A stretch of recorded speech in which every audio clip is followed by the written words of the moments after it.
ഇനി നമുക്ക് കൃത്യമായിട്ട് 10ാം ക്ലാസ്സിലേക്ക് വേണ്ട ഒരു മുന്നറിവെന്ന് പറയുന്നത് കോൺവെക്സ് ദർപ്പണത്തിൻ്റെയും കോൺകേവ് ദർപ്പണത്തിലെയും പ്രതിബിംബ രൂപീകരണം. അതായത് ഓരോ പൊസിഷനുകളിൽ വെക്കുമ്പോൾ പ്രതിബിംബ രൂപീകരണമാണ്. അതിൽ കോൺകേവിലാണ് നമുക്ക് കൂടുതൽ പഠിക്കാനുള്ളത്. 6 പൊസിഷൻ പഠിക്കാനുണ്ട്.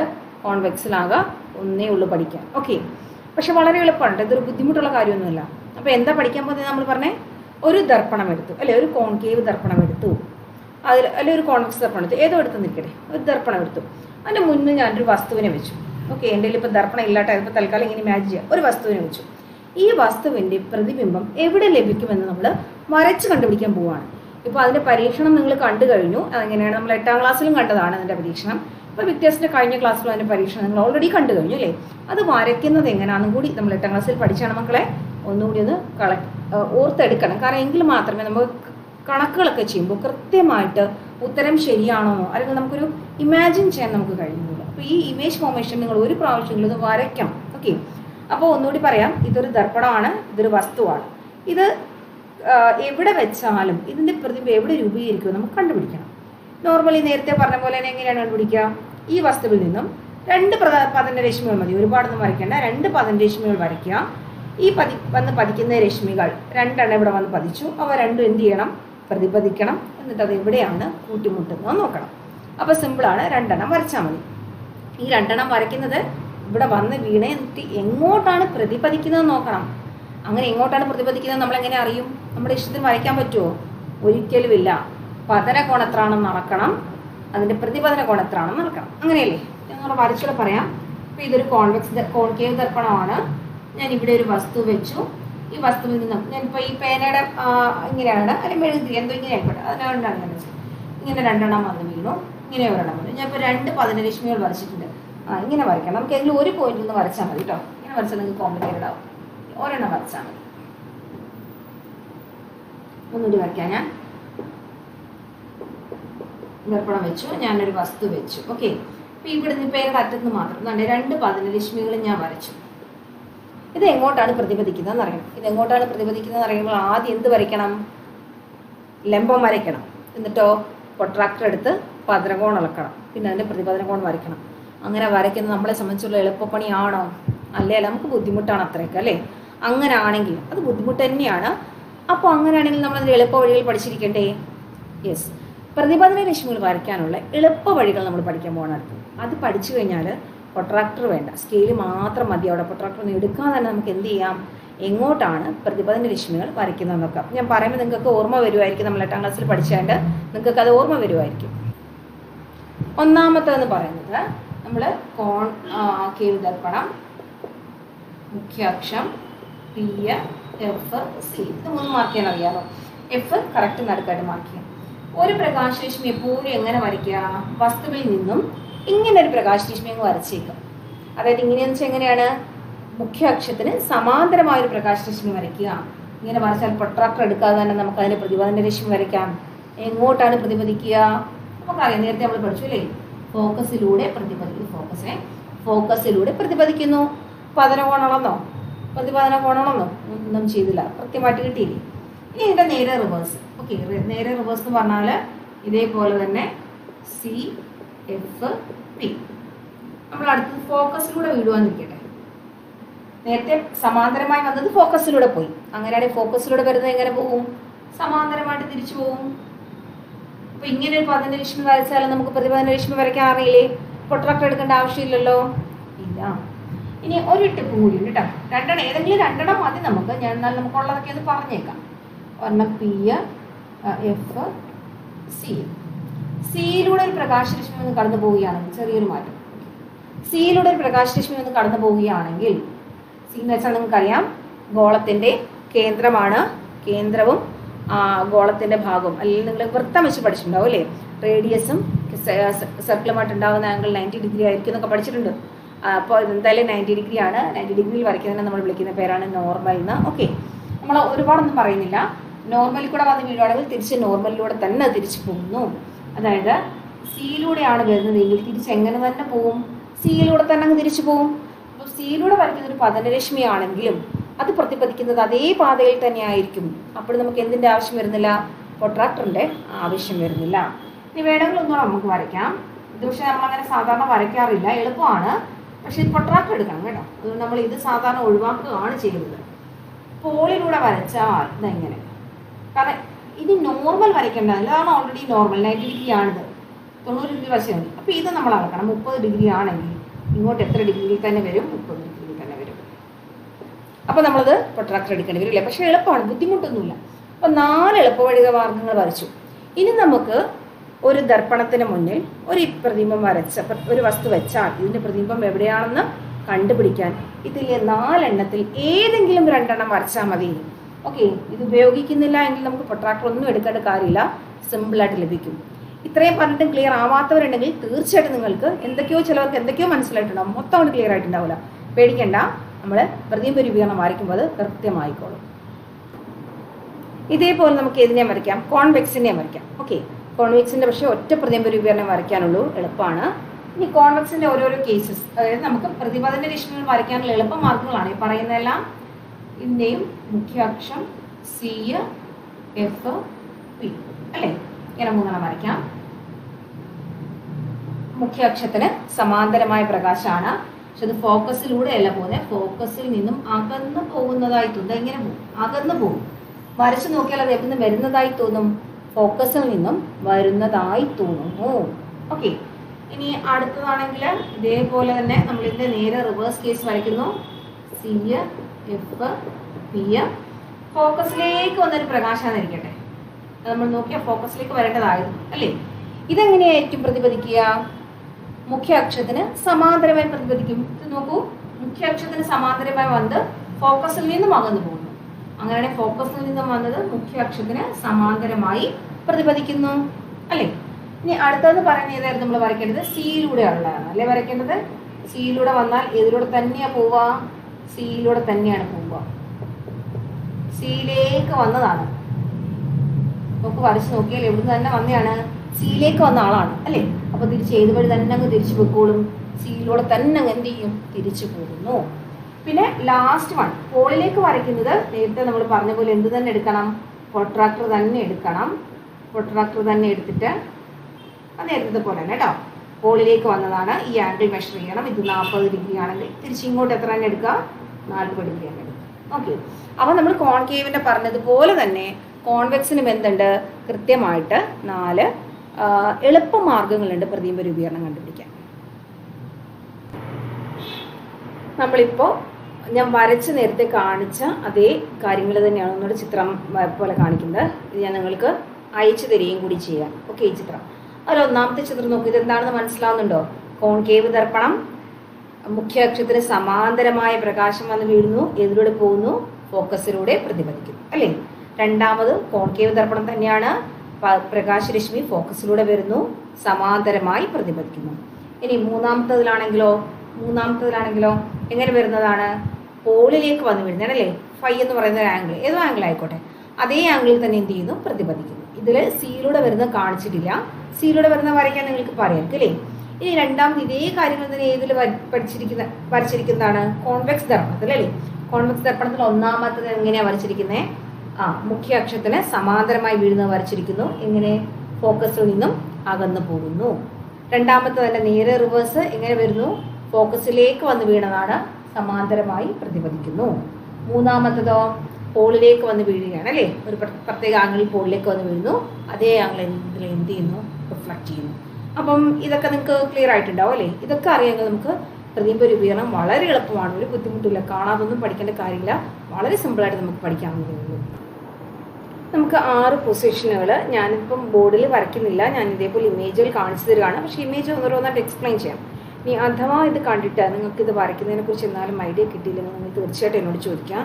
ഞാനത് വരയ്ക്കുന്നത് എങ്ങനെയെന്ന് ഒന്നുകൂടി പറഞ്ഞു തന്നെ തരാം കേട്ടോ. നമ്മൾ 8ാം ക്ലാസ്സിൽ പഠിച്ചതായതുകൊണ്ടാണ് ഞാൻ ഇമേജ് മാത്രം കാണിച്ചു പോകാമെന്ന് വിചാരിച്ചത്.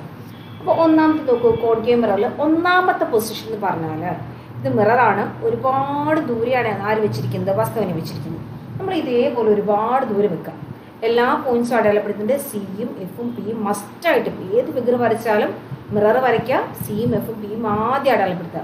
ഒബ്ജക്റ്റ് വളരെ ദൂരെ വെച്ചിരിക്കും അല്ലേ. വളരെ ദൂരെ ഇരിക്കുന്നത് കൊണ്ട് തന്നെ അതിൽ നിന്നും വരുന്ന പ്രകാശരശ്മികൾ എങ്ങനെയുള്ളതായിരിക്കും? സമാന്തരമായ പ്രകാശരശ്മികളായിരിക്കും. രണ്ടെണ്ണം വരച്ചാൽ മതി. നേരത്തെ പറഞ്ഞു ഇമേജ് ഫംഗ്ഷനിൽ മിനിമം എത്ര എണ്ണം മതി? രണ്ടെണ്ണം മതിയോ? നമ്മൾ അത്ര വരയ്ക്കുന്നത്. ഇത് പിന്നെ ഇപ്പോൾ ഇവിടെ എക്സ്പ്ലനേഷന് വലിയ ആവശ്യമില്ലാന്ന് തോന്നുന്നു അല്ലേ? എന്ത് ചെയ്യുന്നു? മുകളിൽ നിന്ന് ഒരു സമാന്തരമായ പ്രകാശരശ്മി വരുന്നു, അത് ഇതിലൂടെ പോകുന്നു, ഫോക്കസിലൂടെ പോകുന്നതായിട്ട് കാണിച്ചിരിക്കുന്നു. സിമിലർലി താഴെ നിന്നും ഒരു പ്രകാശരശ്മി വന്ന് ദർപ്പണത്തിൽ പതിക്കുന്നു, പ്രതിപതിക്കുന്നു, അതും ഇതിലൂടെ തന്നെയാണ് പോകുന്നത്, ഫോക്കസിലൂടെ തന്നെയാണ് പോകുന്നത്. അപ്പോൾ ഈ രണ്ട് പ്രകാശരശ്മികളും എവിടെ വന്ന് കൂട്ടിമുട്ടി? ഫോക്കസിൽ വന്ന് കൂട്ടിമുട്ടി. ഈ ചിത്രം നമ്മൾ നേരത്തെ പറഞ്ഞ തന്നെയാണ്. അപ്പോൾ പ്രതിപതന രശ്മികൾ കൂട്ടിമുട്ടിയത് ഫോക്കസിലാണ്. അപ്പോൾ നമുക്ക് പ്രതിബിംബം ലഭിച്ചത് ഇവിടെ തന്നെയായിരിക്കും, ഫോക്കസിൽ തന്നെയായിരിക്കും. ഇനി ഇതിൻ്റെ പ്രത്യേകതകളാണ്. യഥാർത്ഥത്തിൽ കൂട്ടിമുട്ടിയതാണല്ലോ, അപ്പോൾ പ്രതിബിംബം യഥാർത്ഥമാണ്, ഒന്നാമത്തത് അത്. ഇനി വളരെ ചെറുതായിരിക്കും, കൂട്ടിമുട്ടിയ ഒരു ബിന്ദുവിൽ മാത്രമാണ് അല്ലേ, അതുകൊണ്ട് തന്നെ പ്രതിബിംബം വളരെ ചെറുതായിരിക്കും. ഇനി ഇത് തലകീഴായതാണോ നിവർന്നതാണോ എന്നും കൂടി പറയണം കേട്ടോ. അത് പറയാൻ ഇവിടെ ഉള്ളൊരു എളുപ്പമാർഗം എന്താണെന്ന് അറിയാമോ? നോക്കൂ, താഴേന്ന് വന്ന പ്രകാശരശ്മി പ്രതിപതിച്ച് എങ്ങോട്ടാ പോയേ? മുകളിലേക്കാ പോയത്. അതേസമയം മുകളിൽ നിന്ന് വന്ന പ്രകാശരശ്മി പ്രതിപതിച്ച് എങ്ങോട്ട് പോയി? താഴേക്കും പോയി അല്ലേ? അപ്പോൾ തല തിരിഞ്ഞില്ലേ ആള്? അപ്പോൾ ഇതെന്തായിരിക്കും എന്ന് മനസ്സിലാക്കാൻ നമുക്ക് ഇൻവേർട്ടഡ് ആയിരിക്കും, തല കീഴായുധമായിരിക്കും മനസ്സിലാവും. അപ്പോൾ ഒന്നാമത്തെ കേസ് വസ്തു അനന്തതയിലാണ്, നമുക്ക് പ്രതിബിംബം ലഭിച്ചത് എവിടെയാണ്? ഫോക്കസിലാണ്. അതിൻ്റെ പ്രത്യേകതകൾ തീരെ ചെറുത്, യഥാർത്ഥം, തലകീഴായത്, ഇത് മൂന്നുമാണ്. ഇനി രണ്ടാമത്തെ കേസ് എന്ന് പറയുന്നത് എവിടെ വെക്കുന്നതായിരിക്കും? സി അല്ലെ, സി എന്ന് പറഞ്ഞ പോയിന്റിന്റെ അപ്പുറം വെക്കുന്നതായിരിക്കും രണ്ടാമത്തെ പോയിന്റ്. മൂന്നാമത്തെ സിയിൽ വെക്കുക, നാലാമത്തെ സിക്കും എഫിനും ഇടയിൽ വെക്കുക, അഞ്ചാമത്തത് എഫിൽ വെക്കുക, ആറാമത്തെ എഫിനും പിക്കും ഇടയിൽ വെക്കുക. അതായത് വസ്തുവിനെ അകലെ നിന്നും ഓരോ സ്റ്റെപ്പായിട്ട് നമ്മൾ അടുത്തേക്ക് കൊണ്ടുവരുന്നു. അപ്പം ശരിക്കും ഇമേജ് എങ്ങനെയാണെന്ന് അറിയാമോ? പ്രതിബിംബം ഇവിടെ നിന്ന് സ്റ്റെപ്പായിട്ട് എന്ത് ചെയ്യും? അകന്നകന്ന് പോയിക്കൊണ്ടിരിക്കും. നമുക്ക് അടുത്തത് നോക്കാം. അടുത്ത ഏതായിരിക്കും നമ്മൾ കണ്ടത്? വസ്തു എവിടെ വെക്കുന്നതായിരിക്കും? സിക്ക് അപ്പുറം വെക്കുന്നതായിട്ടായിരിക്കും നമ്മൾ അടുത്ത കാണുന്നത്.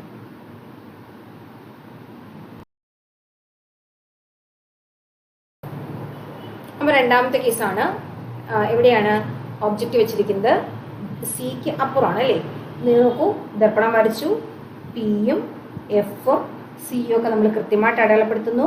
വസ്തു എവിടെ വെക്കുന്നു? ബിയോണ്ട് സി, സിക്ക് അപ്പുറം ഒരു വസ്തു വെക്കുന്നു. നമ്മളൊരു ആരോമാർക്ക് വരച്ചാൽ മതി. ഇനി അതിൽ നിന്നും എത്ര പ്രകാശരശ്മികൾ വരയ്ക്കണം നമുക്ക് മനസ്സിലായി. എത്ര എണ്ണം വരയ്ക്കണം? രണ്ടെണ്ണം വരയ്ക്കണം. നമുക്ക് ഇഷ്ടമുള്ള രണ്ടെണ്ണം വരയ്ക്കാം അല്ലേ? നോക്കൂ, ഈ ചിത്രത്തിൽ വരച്ചിരിക്കുന്ന ഏതൊക്കെയാണ് നോക്കൂ. ഒരു പ്രകാശരശ്മി എ എന്ന് പറയുന്ന പോയിന്റിൽ നിന്ന് ഏതെങ്കിലും ഒരു പോയിന്റിൽ നിന്ന് എടുത്താൽ മതി കേട്ടോ. എ എന്ന് പറയുന്ന പോയിന്റിൽ ടോപ്പിൽ നിന്നാണ് എടുത്തിരിക്കുന്നത്. ഒരു പ്രകാശരശ്മി എങ്ങനെ വരുന്നു? സമാന്തരമായി വരുന്നു അല്ലേ? മുഖ്യ അക്ഷത്തിന് സമാന്തരമായി വന്നു, ഇതിലൂടെ പ്രതിപദിച്ചു, ഫോക്കസിലൂടെ പ്രതിപദിച്ചു പോയി. കൃത്യമായിട്ട് നോക്കൂ, ഫോക്കസിലൂടെയാണ് പ്രതിപദിക്കേണ്ടത്, അപ്പുറത്തോട്ട് ഇപ്പുറത്തോട്ട് മാറി വരയ്ക്കലും ഫോക്കസിലൂടെ പ്രതിപദിച്ചു. ഇനി രണ്ടാമത്തെ പതനരശ്മി എങ്ങനെയാണ് വരച്ചേക്കുന്നത്?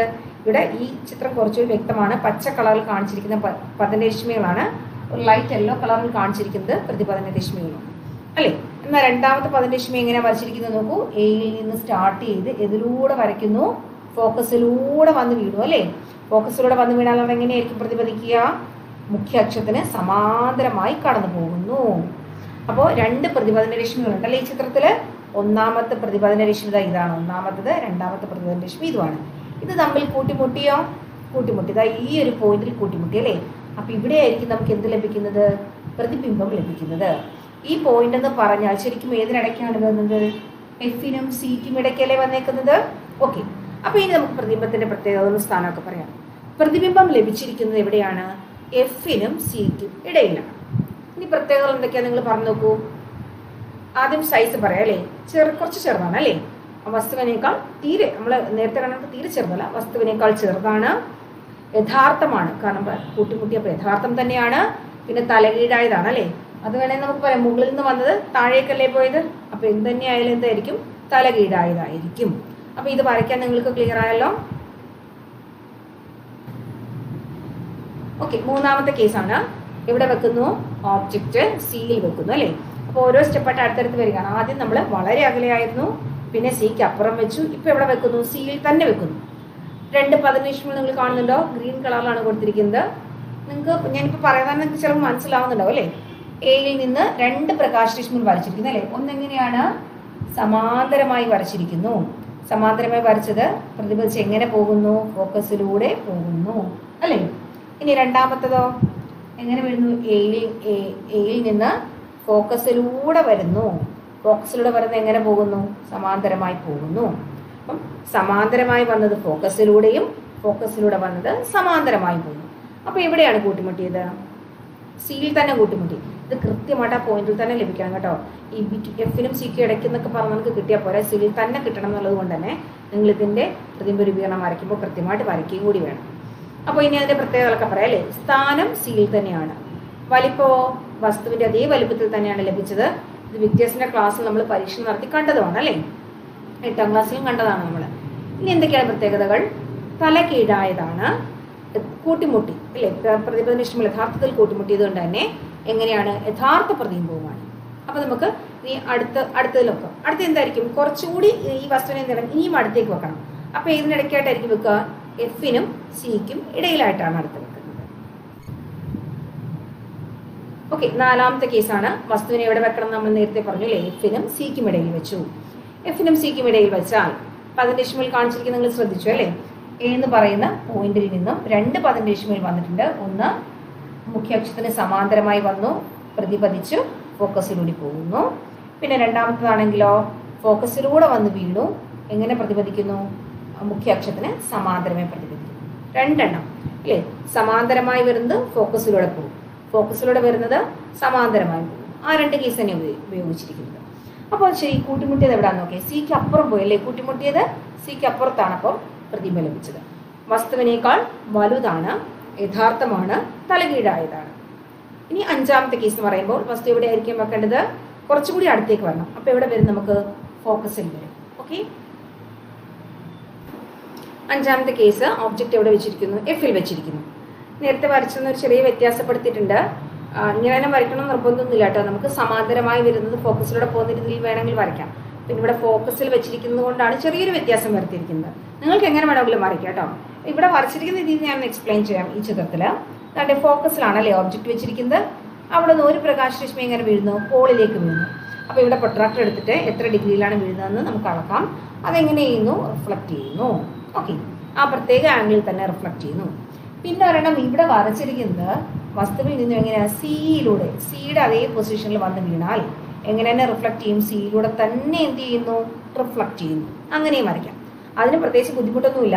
ഈ എ എന്ന് പറയുന്ന പോയിന്റും സി എന്ന് പറയുന്ന പോയിന്റുമായിട്ട് ജോയിൻ ചെയ്ത് ഒരു വര വരച്ചാൽ മതി. പക്ഷെ വരച്ച ശേഷം ഈ ആരോ മാർക്ക് കാണിക്കാം കേട്ടോ.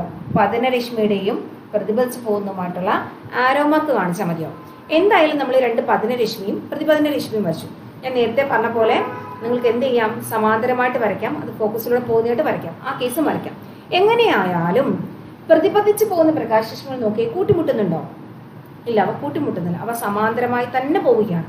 അപ്പം നമുക്ക് പറയാം ഇത് അനന്തതയിലേക്ക് പോകുന്നു എന്ന് പറയാം കേട്ടോ. അനന്തതയിൽ പ്രകാശത്തിന് പ്രതിബിംബം രൂപീകരിക്കാൻ സാധ്യതയുണ്ടെന്ന് പറയാം.